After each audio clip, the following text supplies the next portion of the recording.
Vale, vamos a desgranar esto. Hoy arrancamos una inmersión a fondo sobre un tema que a primera vista, si se lee solo el título, podría sonar a pura burocracia. Sí, al típico papeleo. Exacto, al papeleo que nadie quiere hacer, pero que en realidad es la piedra angular absoluta de la supervivencia en el mundo real. Hablamos de la gestión crítica de un inventario de activos. Ojo, no en una oficina normal. Claro, no en una oficina, sino en sistemas de control industrial, lo que se conoce como SCI. El material que fundamenta este análisis es una guía monumental, la verdad es que es súper exhaustiva, que publicó en 2020 el INCIBE-CERT, que es el Instituto Nacional de Ciberseguridad de España, por dar el contexto completo. Eso es, la misión de hoy es transformar por completo la percepción que se tiene de la palabra inventario. Hay que arrancar la idea de que es una simple hoja de cálculo aburrida y entender que es la herramienta defensiva definitiva para proteger infraestructuras críticas. Totalmente.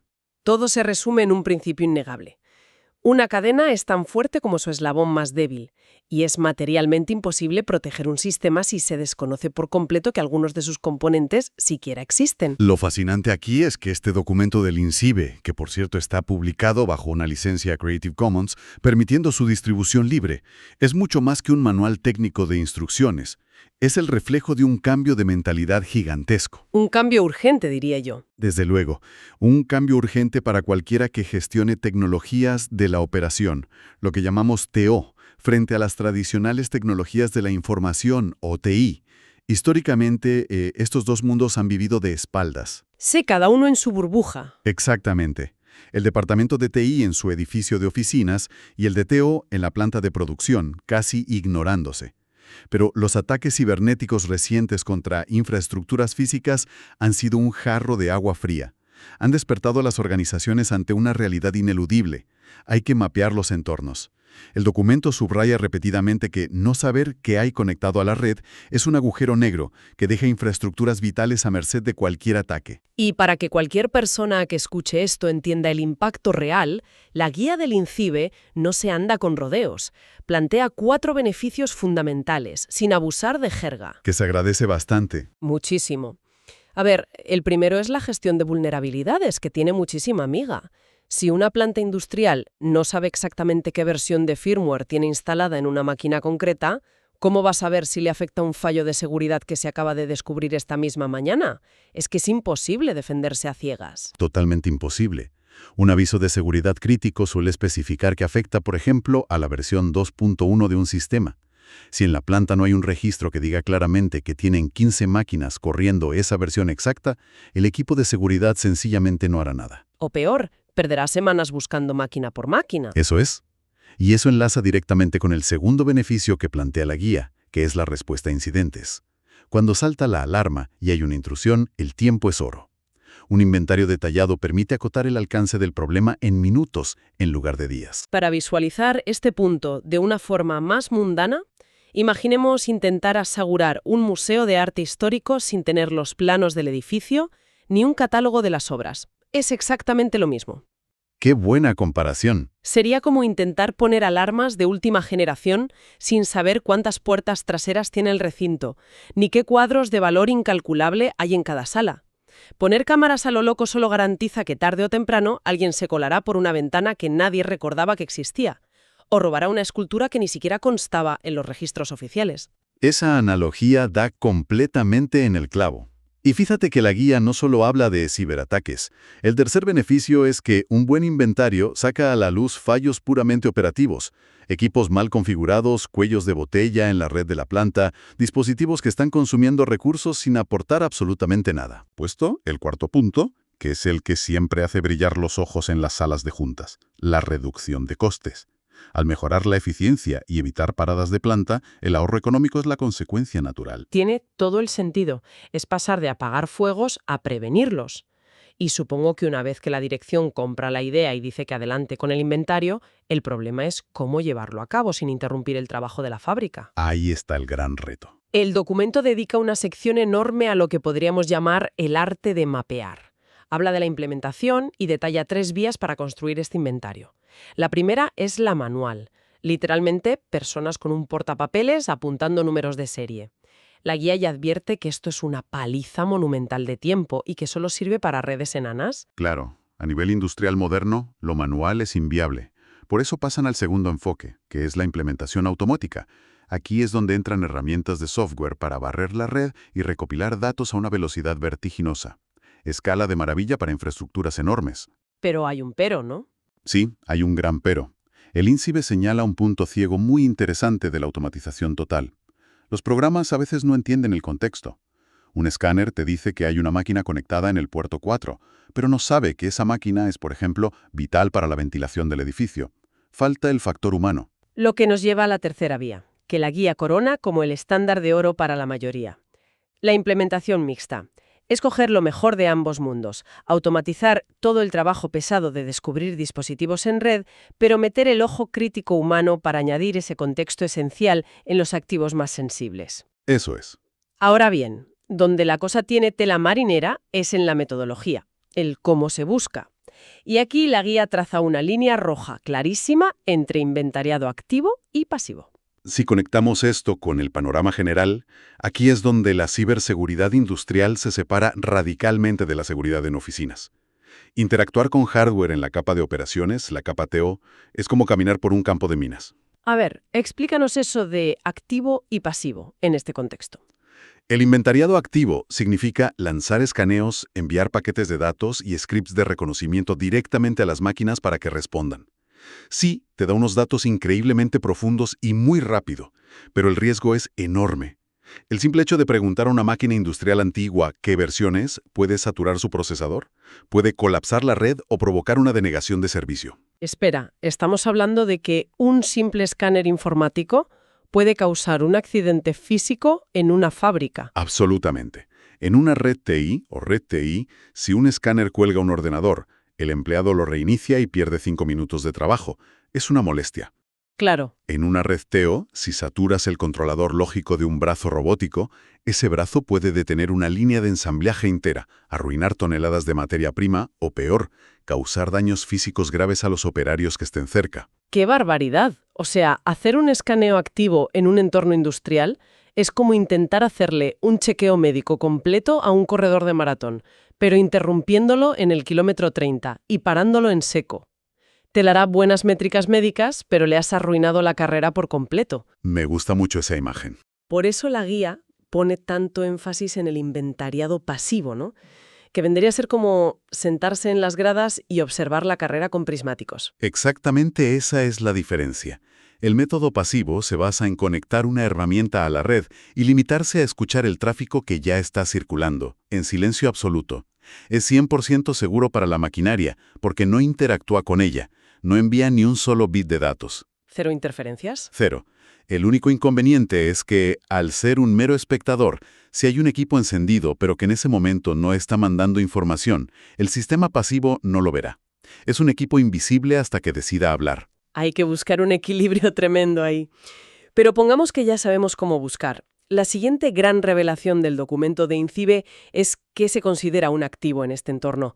Cualquiera pensaría que hacer un inventario es apuntar ordenadores, servidores y cables. Es lo típico.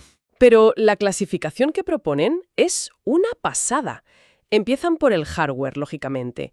Los PLCs, que son esos controladores lógicos programables que actúan como cerebros de las máquinas, y las RTU o unidades remotas.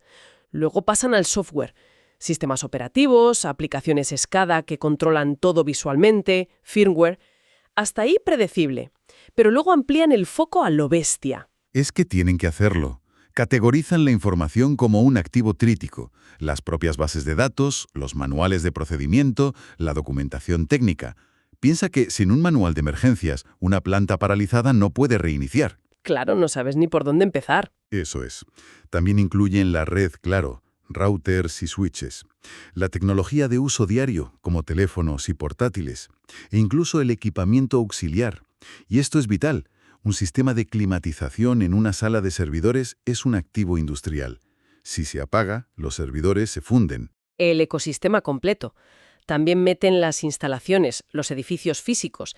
Pero la categoría que más rompe los esquemas tradicionales es el personal. Considerar a los trabajadores fijos y a las personas subcontratadas como activos dentro del inventario de ciberseguridad industrial. Porque los humanos interactúan con los sistemas, tienen llaves, tienen contraseñas, son el vector de entrada y salida más importante. Pero para aterrizar todo este concepto tan amplio, la guía hace un ejercicio fantástico aportando una tabla de ejemplo. Sí, y aquí es donde se pone realmente interesante, porque dejan la teoría a un lado y muestran cómo tiene que verse una mísera línea de ese inventario en la vida real. No ponen ordenador 3, hablan de un dispositivo concreto llamado PLC.2. Con nombres y apellidos. Exacto. Indican que el fabricante es Siemens y el modelo exacto es un S7-1200. Hasta ahí los datos técnicos. Pero luego le añaden el contexto de negocio. Su función es el control de revoluciones de la bomba principal. Ubicación, sala de bombeo. Responsable, el jefe de planta. Versión de firmware V1.2. Y además indican el coste económico, 290 euros. Detengámonos un segundo en eso del coste, porque parece un dato menor, pero no lo es. Saber que ese componente cuesta 290 euros permite al departamento financiero entender rápidamente si sale más a cuenta comprar 3 de repuesto para tener alta disponibilidad o si es un equipo de 1.000.000 de euros que requiere otro tipo de aseguramiento. Totalmente lógico.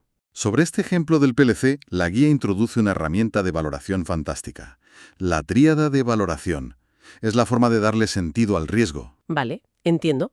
En lugar de tener una simple lista, se evalúa la importancia real de cada aparato en base a 3 parámetros: disponibilidad, integridad y confidencialidad.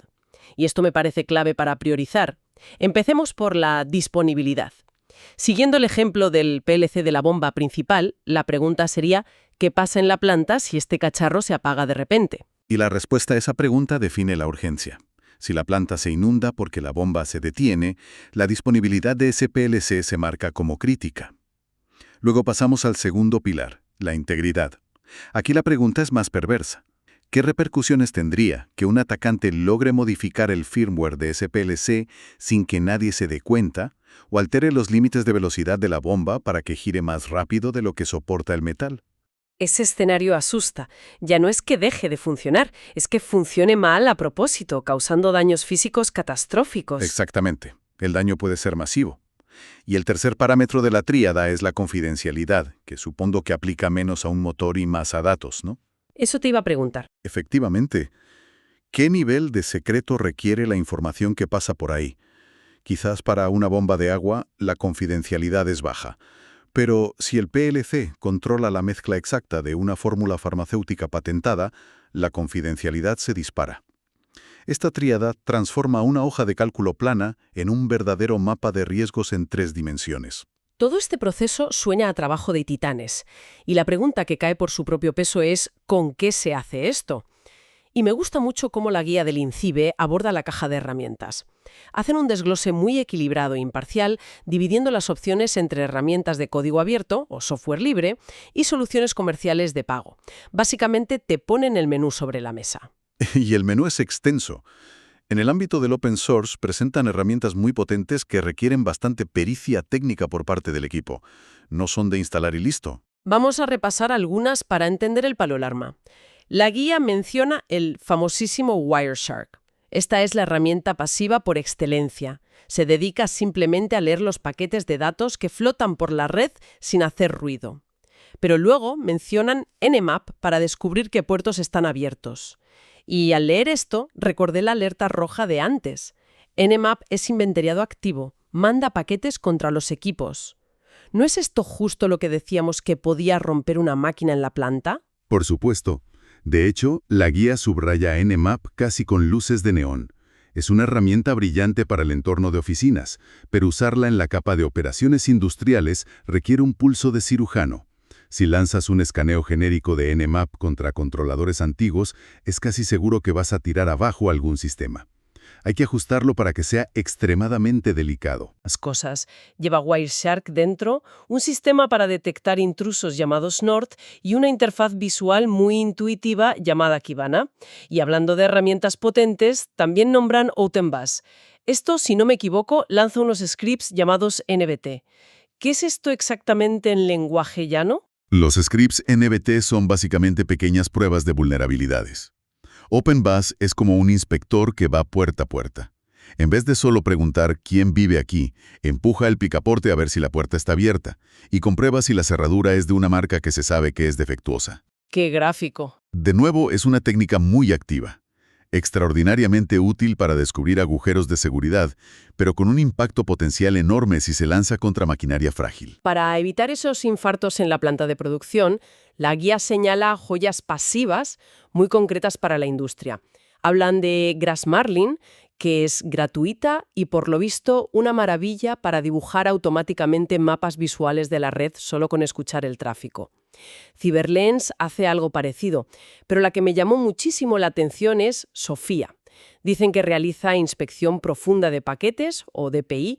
¿Cómo explicamos el DPI? De forma sencilla. La analogía de la oficina de correos funciona a la perfección aquí. El análisis de red normal es como mirar los sobres de las cartas. Ves el remitente y el destinatario y te haces una idea del tráfico. La inspección profunda de paquetes, o DPI, es tener el permiso para abrir el sobre con un bisturí, leer el mensaje exacto de la carta, cerrarlo y dejar que siga su camino. Nivel espionaje. Totalmente. Sofía hace esto con protocolos puramente industriales, los que usan las máquinas para hablar entre sí, como Modbus, DNP3 o Ethernet IP. Lee las instrucciones exactas que se están enviando para asegurar que son legítimas. Es un nivel de control impresionante. Y frente a todo este ecosistema libre, el documento también expone ejemplos del lado comercial. Herramientas de pago. Menciona Notebase, de la empresa Langner, que fíjate, es de escaneo activo, pero está diseñada con tanto mimo, usando los propios protocolos industriales que prometen no interrumpir la operativa. Eso afirman. Y luego está EyeSight, de Forescout, que es el ejemplo perfecto de herramienta mixta. Escuchan silencio de forma pasiva, pero si necesita un dato extra, lanza una consulta muy concreta y sutil, usando comandos de SNMP, HTTP o incluso escaneos muy finos con Nmap. El debate entre usar código abierto o herramientas comerciales se reduce a dos factores: presupuesto y apetito de riesgo. Optar por herramientas 100% libres y pasivas es como montarte un sistema de seguridad en casa comprando cámaras y sensores sueltos. Requiere mucha dedicación y ajustes constantes por parte de tu equipo. Es casi un proyecto artesanal. Exacto. Ir a por las soluciones comerciales mixtas es como contratar a una empresa de seguridad privada. Pagas la licencia, pero te lo dan todo integrado y pensado para no romper nada. Entonces, ¿qué significa todo esto a la hora de la verdad? Para no quedarse solo en la teoría de herramientas y escaneos, el INCIBE plantea un plan de acción de 4 pasos. Es una especie de manual de supervivencia para que el proyecto no descarrile. El paso 1 es definir el alcance. Y aquí hay una trampa enorme. ¿A qué te refieres? El impulso natural es intentar recopilar absolutamente cada pequeño dato de cada tornillo inteligente. Pero la guía advierte que acumular demasiada información basura es tan inútil como no tener ninguna. Hay que decidir qué datos son realmente críticos para defender la planta. El síndrome de Diógenes digital es un peligro real. Totalmente. Por eso, tras acotar que se quiere, el paso 2 es definir el tipo de inventario. Lo que hablábamos antes. ¿Será manual o automatizado? ¿Nos arriesgamos con análisis activo o vamos sobre seguro con el pasivo? Y una vez decidido esto, se pasa al paso 3. La búsqueda y creación. Y aquí no hay atajos. Toca ponerse manos a la obra. Desplegar los escáneres, configurar las herramientas pasivas y, en muchos casos, que los ingenieros se pongan el casco y bajen físicamente a la planta para confirmar que lo que dice el software coincide con la realidad de los cuadros eléctricos. Y una vez tienes esa maravilla de inventario terminada, llegas al paso 4, que es la revisión y las copias de seguridad. Y aquí la guía se pone muy seria con la muerte del documento estático. Es que este es el cementerio de las buenas intenciones. Un inventario en un archivo que se guarda en una carpeta compartida y no se actualiza en 2 años no sirve absolutamente para nada. Se vuelve una ficción peligrosa. Completamente inútil. Si un técnico retira un PLC antiguo y conecta un controlador nuevo y nadie lo anota, el equipo de ciberseguridad estará diseñando defensas para un fantasma, ignorando la máquina real. Un inventario tiene que ser un ente vivo, que respire al ritmo de la instalación. INCIBE aconseja que el inventario se actualice en tiempo real tras cada cambio. Pero como saben que el mundo empresarial es caótico, exigen al menos revisiones periódicas innegociables, cada trimestre, cada año o inmediatamente después de una parada de mantenimiento grande. Y además, hay que proteger este documento. Esa es otra. Si un atacante consigue este inventario, le acabas de dar el mapa del tesoro con todas tus debilidades marcadas en rojo. Por eso aconsejan que los permisos de lectura sean amplios para que la gente reporte errores, pero los permisos de modificación deben estar cerrados a cal y canto solo para el equipo de sistemas. Y para cerrar este plan de acción de 4 pasos está el tema de las copias de seguridad, los backups. Un inventario es el activo informativo más valioso de toda la infraestructura. Si se produce un incidente catastrófico, pongamos un ataque de ransomware destructivo que cifra todos los servidores corporativos o incluso un desastre físico grave, el inventario es la única esperanza de resurrección. Es el auténtico seguro de vida. Porque sin una copia de seguridad offline, es decir, guardada fuera de la red principal y totalmente aislada, recuperar una planta industrial entera es dar palos de ciego. Tienes que ir adivinando qué máquinas controlaban qué procesos, perdiendo días de operatividad crítica que cuestan fortunas o que interrumpen servicios esenciales. Exacto. Una copia offline no es una recomendación, es una obligación de supervivencia. Vamos a ir atando cabos, haciendo una recapitulación ágil de este viaje. Hemos visto que conocer hasta el más pequeño de los dispositivos conectados en una sala de máquinas no es capricho, es el pilar cero de cualquier defensa cibernética seria. Es un esfuerzo constante que exige elegir las herramientas con muchísimo cuidado para no parar la producción, combinar inteligencia automatizada con contexto humano y mantener el mapa siempre vivo y actualizado. Y a la luz de todo este esfuerzo titánico que describe la guía del INCIBE, esto plantea una pregunta importante para reflexionar. Si una instalación industrial requiere de un esfuerzo monumental solo para saber qué máquinas operan dentro de su propia red, imaginemos por un segundo lo que no vemos. Da miedo pensarlo. ¿Cuántos dispositivos fantasma existen ahora mismo? ¿Ese router de pruebas que un ingeniero conectó hace 5 años y olvidó apagar? ¿Ese módem oculto tras una máquina? ¿Cuántos de esos aparatos invisibles están ahora mismo en instalaciones críticas, procesando datos físicos, siendo la puerta trasera perfecta de la que el equipo de seguridad no tiene la más mínima constancia? Una pregunta que desde luego pone los pelos de punta y demuestra que en ciberseguridad el primer paso para luchar contra los monstruos es encender la luz de la habitación para ver realmente qué hay dentro.